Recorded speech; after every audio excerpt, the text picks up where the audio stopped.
Littafin This World, kashi na 7 na Hairan. Firgigit ta dawo daga duniyar tunanin da ta tafi, ta kai dubanta da agogo. 7:30 AM. Da sauri ta duro a gadon, ta sanya hijab ɗinta, ta buɗe ƙofar. Ajiyar zuciya suka sauke a tare. Ya shigo ɗakin, yana ƙare mata kallo ya ce, me ya hana ki bacci jiya? Saurin kallonsa ta yi ta ce, kamar ya? Ya zauna a kan stool ɗin dressing mirror, ya zuba mata ido yana nazarinta, kafin ya ce, alama ta nuna, kuma yanayi ya bayyana, hakan jiya kin kwana da saƙe-saƙe a zuciyarki, hakan ya haddasa miki rashin bacci. It's okay, kuma menene? Ina buƙatar abin karyawa, zan fita. Yana faɗin haka ya haye gado, ya ja bargo ya lulluɓe jikinsa, ya ce, ko da yake, ki bar shi ma kawai. Idan mun tashi a bacci, ma nema, kafin masu aikin gidan su dawo. Bata kula sa ba, ta shiga bathroom, ta sakar ma kanta ruwa, ta dawo ɗakin, ta tsaya sororo tana kallon sa. Shi ɗin ma binta yake yi da kallo, tun daga yatsun ƙafarta har zuwa gashin kanta. Yana jin wani yanayi mai wuyar ganewa na zaga jikinsa, idanunsa na canza launi daga farare zuwa jajaye. Kawar da kanta tayi, ta sake jan hijab ɗinta, ta sanya, ta matsa jikin madubin, ta ɗauki mai, ta matsa a hannunta, ta fara shafawa a ƙafafunta. Bata ji tasowarsa ba, sai ji tayi ya haɗa ƙirjinsa da bayanta, ya sa hannunsa ya rungume ta, tare da ɗora hannunsa saman ƙugunta. Ya zagayo da bakinta saitin wuyanta, da yake ɓoye cikin hijab ɗinta. Ta janye da sauri, ya sake janyo ta kawai ya zubar da su a gadon. Ganin yana ƙoƙarin zare mata towel, ya sa ta haɗa ƙarfinta tana son ture shi, amma ta kasa. Jikinta na rawa, ta buɗe baki za ta yi magana. Ya haɗa bakinsu, yana aika mata da wani kiss mai zafin gaske, yana sake shigewa jikinta. Ɗumin jikinta mai haɗe da danshin ruwa yana ƙara narkar da shi. Yanayinsa na ƙara sauyawa, control ɗinsa na ƙara ƙwacewa. Sosai Nadiya ta razana da yanayin Maruf, domin salon da yake zuwar mata da shi wuyar ganewa gare shi. Ta rintsa idonta, hawaye na silalo mata lokacin da ta tsinci kanta tuɓe tik, ya janye mata towel ɗin, kawai ya zuba mata ido, yana kallonta. Ta ƙanƙame ƙirjinta, tana girgiza masa kai. Ya kwantar da kansa a gefen kafaɗarta, ya sanya hannunsa ya kamo breast ɗinta. Ta ji azaba sosai, ta fasa ƙara. Ya yi saurin ɗora bakinsa saman su, ya kama nipples ɗinta da lips ɗinsa, ta kuma ƙanƙame idonta. Hawaye na bin kuncinta, haƙoranta na rawa. Sake shigar da ita jikinsa yayi, ya matse ta gam, yana yi wa breast ɗinta wani irin sucking, ya fitar da hayyacin wanda ya saba. Ita kam, da bata saba ba, ture shi kawai take yi, tana cije leɓe, amma ya ƙi sakinta. Sai ma ƙara bayar da hankalinsa da yake wajen cakuɗa nipples ɗinta. Yana yi mata wani azababben zafi, tana masa magiya, ya ƙi saurara mata. Sai ma sanya hannunsa da yayi a ramin cibiyarta, yana wasa da shi zuwa ƙasan mararta. Janye bakinsa yayi a boobs ɗinta, ya ɗago a hankali, ya sa harshensa ya fara lashe mata hawayen. Yana tura harshensa ƙwarmin idanunta, yana tsotsewa. Gaba ɗaya ya saukar mata da wata muguwar kasala da ya sa ta dole ta yi laƙwas. Hakan ya bashi damar sarrafa ta son ransa. Ta daina yi masa kukan, sai ajiyar zuciya da take yi a hankali.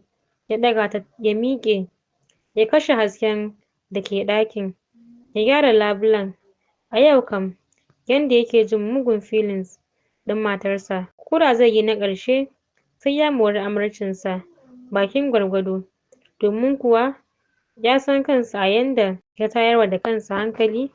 Muddin yayi karambanin barin haƙƙinsa domin sharaɗin ƙungiya, to shi kuma tafiya lahira zai zama sharaɗinsa. Da wannan tunanin, ya fara rage kayansa, gabansa yana faɗuwa. Ya koma, ya sake shigewa jikinta, ya sanya hannunsa saman ass ɗinta. Ta buɗe ido da sauri, suka haɗa ido. Ya lumshe idonsa, yana wasa da tsakiyar ƙasanta. Ta cije leɓenta, jikinta ya ɗauki rawa. Bata gama tantance wannan yanayin ba, ta ji wani sanyi ya ratsa ƙasanta. Ta sake buɗe idonta, kawai ta ga harshensa ya sa yake lasar gabanta. tayi saurin dafe kansa. Rintsa idonta tayi, yana tura harshensa ciki, tana jin zafi da wani yanayi da ta kasa gane wanne ne. Shi kuma ya samu abinda yake so. Yana son idan yana sarrafa mace ta sakar masa jiki, hakan na sa shi nishaɗi. Sun jima a hakan kafin ya zare harshensa a gabanta, ya sake saƙalo harshensa yana tsotsar kan harshen da salon burgewa. Gaba ɗaya ya kashe mata jiki, ta kasa ko da motsa hannunta, sai hawaye da yake bin gefen idonta. Ba na komai bane, na tsoro ne, da tunanin shi ɗin fa mijin yayarta ne, yanzu kuma mijinta. Abinda yake bahadi, yanzu ita ma shine zai yi mata.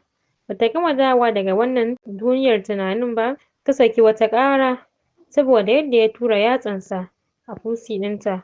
Ƙoƙarin miƙewa take yi, ya ƙi bata dama, sai ma danne ta da yayi, ya saita mata nipples ɗinsa a bakinta, ta ture, jikinta na rawa, tace don Allah ka daina, da zafi. Sake ɗora bakinsa yayi saman nata, ya kama ƙafarta ya buɗe sosai, ya sake tura yatsansa ciki, ya ƙwaƙulo sosai, sannan ya zare, ya lashe ruwan. Tana shirin haɗe ƙafarta, yayi saurin shigewa tsakiyarta, ya zare boxers ɗinsa, ya kama leg ɗinsa da ta jima da miƙewa, ya fara karkaɗa mata ita a saman gurin. Ta haɗiye wani yawu mai ɗaci na matsanancin tsoro, kafin ya fara dannawa a hankali. Idanunsa na kan fuskarta. Azabar da taji ya ratsa ta ne ya sa ta sakin ihu. Yayi maza ya rufe mata baki da hannunsa, ya fara turawa da ƙarfi, jikinsa na wata muguwar rawa. Yana jin yadda gurin yake buɗewa a hankali, ruwan daɗinta yana ɓulɓulowa, yana ƙarawa gurin santsi. Ji take kamar ya sa a barsa cikin ruwan kuɓewa, sai mutsu-mutsu take yi, tana son ƙwacewa. Ya ƙi saurara mata, duk ƙwarewarsa da jarabarsa. Lokacin da ya ji ta saki wata ƙara ta shiɗe, sai da ya tsorata, ya janye da sauri, ya ɗaga ta yana kallonta, yana kallon dick ɗinsa da ta jiƙe jaƙaf da ruwan daɗinta da bai taɓa jin mai garɗinsa ba a rayuwarsa. Ji ta saki wata ajiyar zuciya, ya matsa jikinta, hankaɗe shi aka yi baya da mugun ƙarfi. Yayi baya ya faɗi ƙasa warwas, wata azaba ta ratsa bayansa. Ya cije leɓe, ya buɗe idonsa, yana kallonta. Gani yayi wani haske ya taso daga jikinta, ya nufo shi. Kafin ya ƙaraso gare shi, ya rikiɗe ya koma siffar namiji. Ja ya rinƙa yi da baya a firgice, saboda munin fuskar wannan aljani da yake nufo shi a zahiri ba shi da daɗin kallo. Amma gashin da ya rufe fuskarsa ya sauka har ƙasan gwiwarsa, da kuma wasu ƙayoyi da suka caccake a fatarsa, sune suka tsorata Maruf.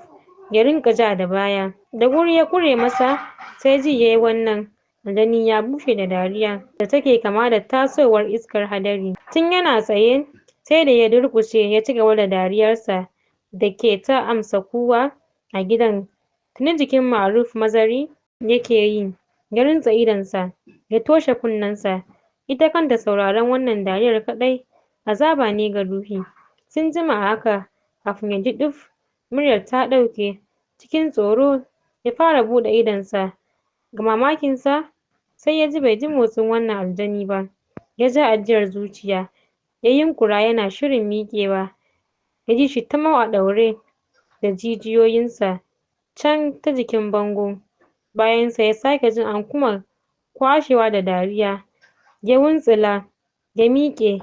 Bai gama miƙewa ba, wannan aljani ya hura masa iska mai ƙarfi. Take ta fara katantamawa da shi a ɗakin. Ta ɗauke shi cak, ta rinƙa wulwula shi, tana ƙoli da shi daga wannan bangon zuwa wannan bangon. Duk bangon da ta kai sa sai ta haɗa shi da shi, sannan ta sake shi ya faɗi ƙasa tim, ta kuma zarara sa tayi sama da shi. Babu abinda Maruf yake sai ihu da kiran baffa maza da Nadiya. Ina, babu mai jin sa a cikinsu. Ga dai Nadiya kwance a gabansa, amma bata da amfani. Tuni ya fidda rai da rayuwa saboda katantarwar da ake da shi a wannan ɗaki ba kaɗan bane. Tuni ya sume.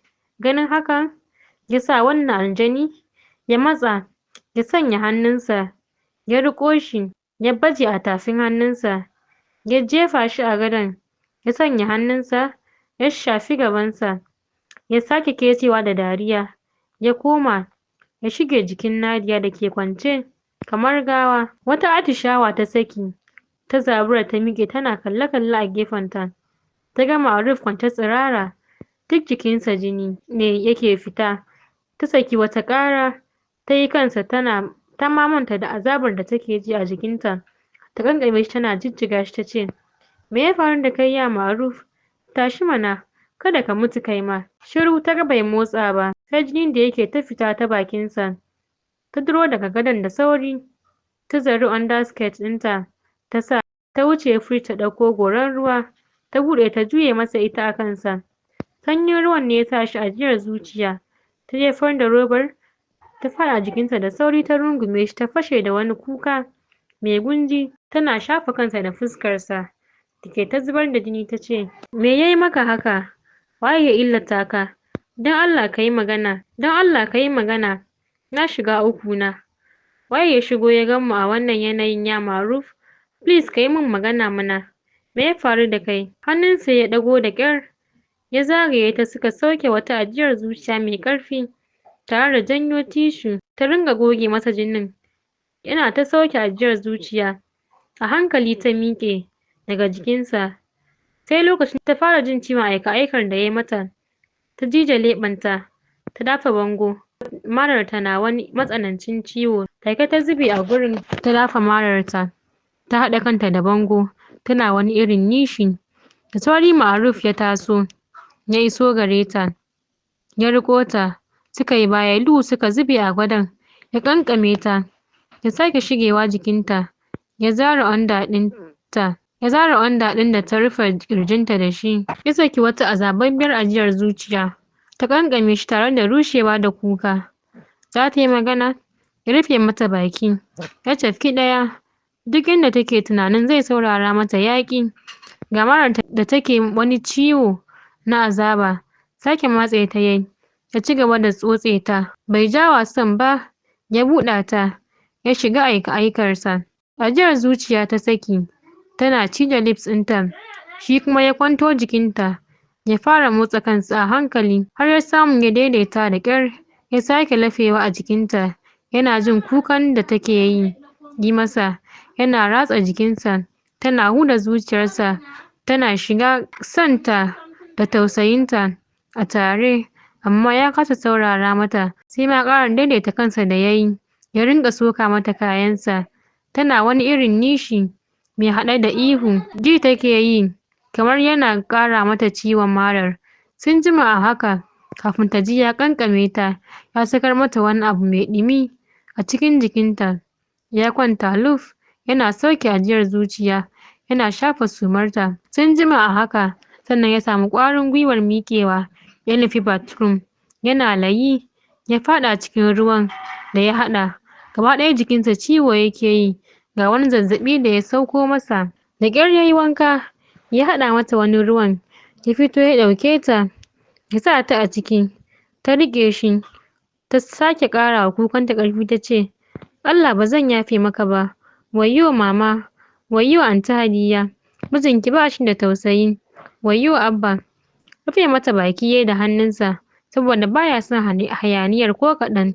A haka a wahalce, yayi mata wankan, ya sa mata riga, suka koma suka kwanta, basu tashi ba sai gab da azahar. Shi ma bugun ƙofa ne ya tashe su, da ƙyar take taka ƙafarta, shi kam da zazzaɓi ne ma a jikinsa.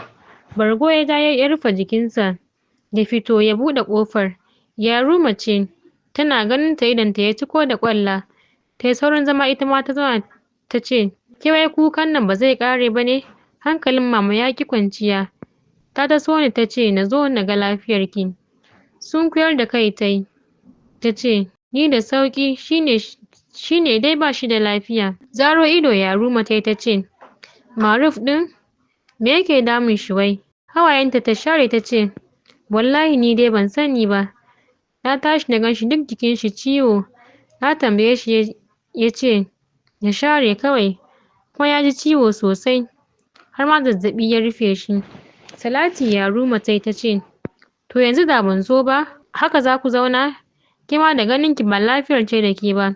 Bari na yi wa baban Faruk magana ya zo mu je asibiti a duba shi.